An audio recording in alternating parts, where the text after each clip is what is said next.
এই আন্দোলনের অন্যতম দাবি কিন্তু ছিল আসলে বিচার। কিন্তু বিচার নিয়ে হয়তো মনে হচ্ছে এখন আমরা একটু কম কথা বলছি। আমাদের রাজনৈতিক অঙ্গন অনেক বেশি নির্বাচন বা অন্যান্য বিষয় নিয়ে আলাপ আলোচনায় ভরপুর। কিন্তু আমার মনে করি আমাদের বিচার নিয়ে আরো বেশি কথা বলা উচিত।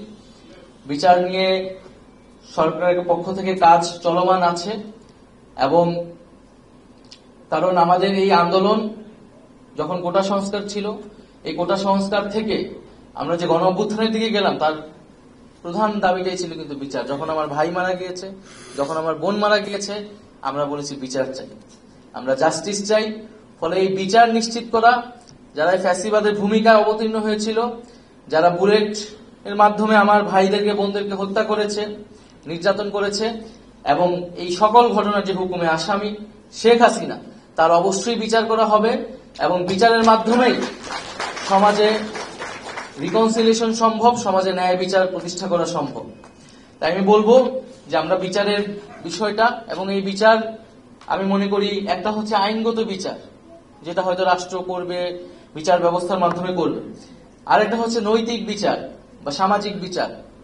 কারণ ফ্যাসিবাদের ভূমিকায় বা সহযোগী হিসেবে সমাজের নানা শ্রেণী পেশার মানুষ অংশগ্রহণ করেছে, এবং তাদের সবাইকে হয়তো আমরা আইনের ফ্রেমওয়ার্কে, আইনি কাঠামোতে হয়তো আমরা বিচার করতে পারবো না, বা বিচার করার সুযোগ কম।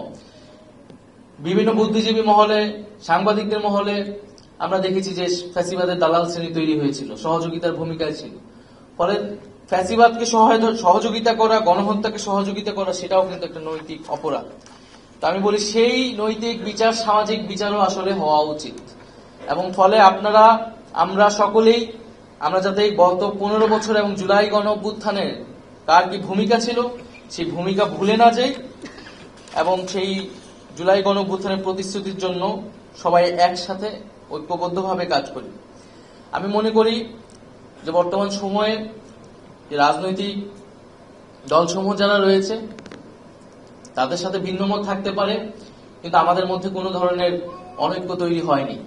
কারণ আমরা মনে করি যে জুলাই গণ অভ্যুত্থান আমাদেরকে ঐক্যের শিক্ষা দিয়েছে, এবং এই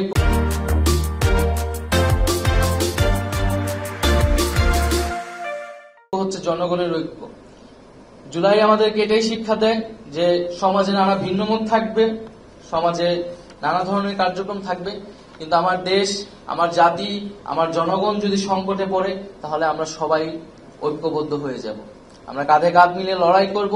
ফলে জুলাই হচ্ছে আমাদের সেই কেন্দ্রবিন্দু, এবং আমি মনে করি সেই জুলাইয়ের শিক্ষা আমাদের সবার ভিতরেই রয়েছে।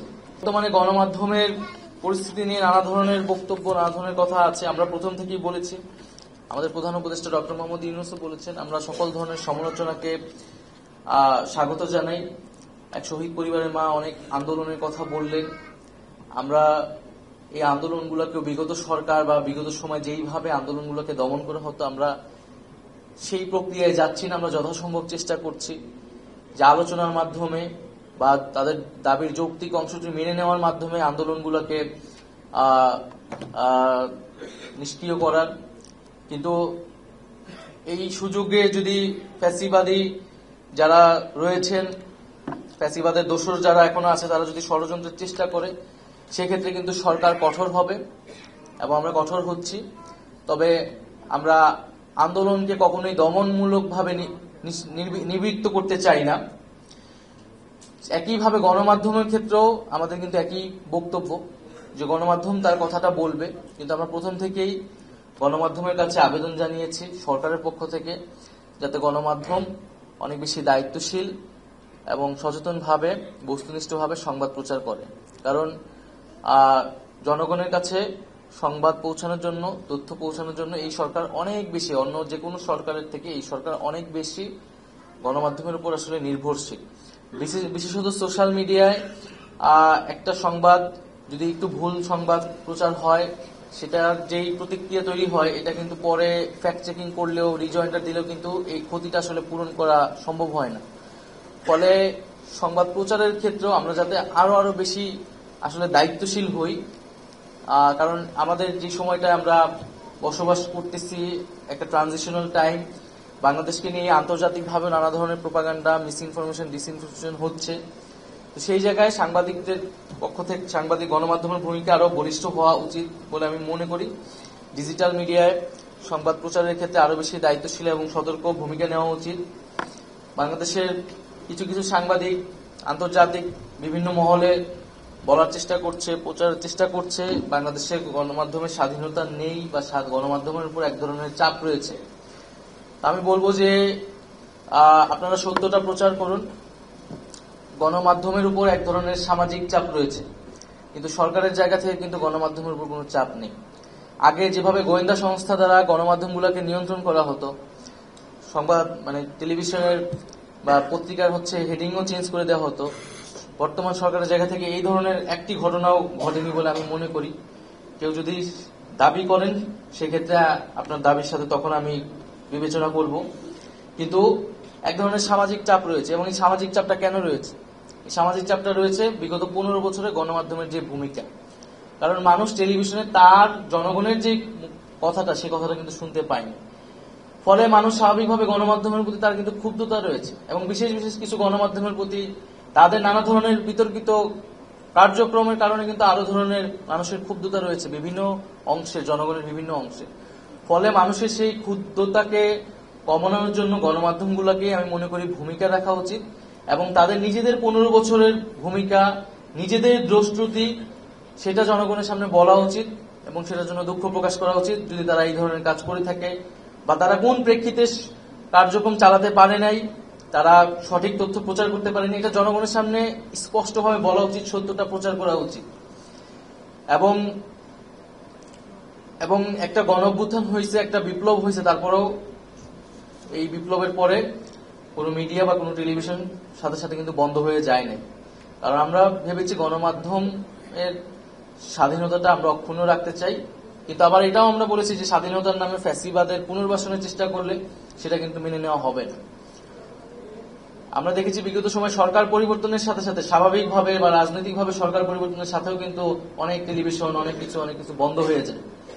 তো একটা গণঅভ্যুত্থানের পরেও আসলে এই আন্দোলনের সময় অনেক মিডিয়া যে সম্পূর্ণভাবে এই অভ্যুত্থানের বিপক্ষ অবস্থান নিয়েছে বা বিগত সময় পুরো ফ্যাসিবাদের সহযোগী হিসেবে ভূমিকা রেখেছে, তাদের কিন্তু বিরুদ্ধে সেই ধরনের কঠোর ব্যবস্থা নেওয়া হয়নি।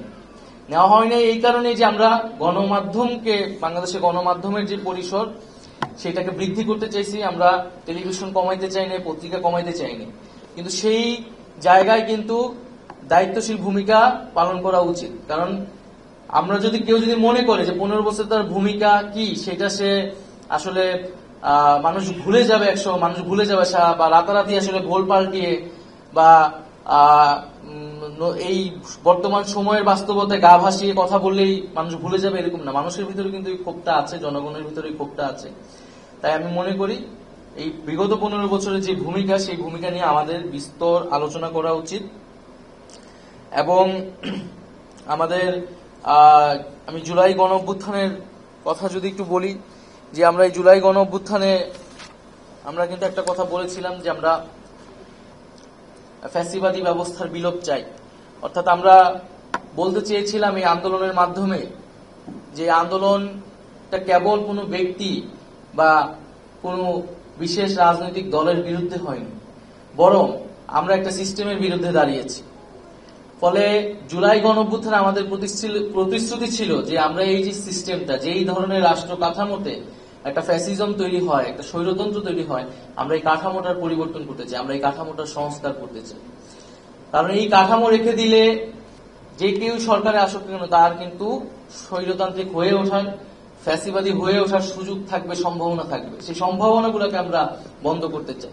ফলে সেটার জন্যই দরকার আমাদের রাষ্ট্র কাঠামোর আমূল সংস্কার, এবং এই সংস্কার অবশ্যই একটা অব্যাহত প্রক্রিয়া, সেটারও একটা দীর্ঘ সময় লাগবে।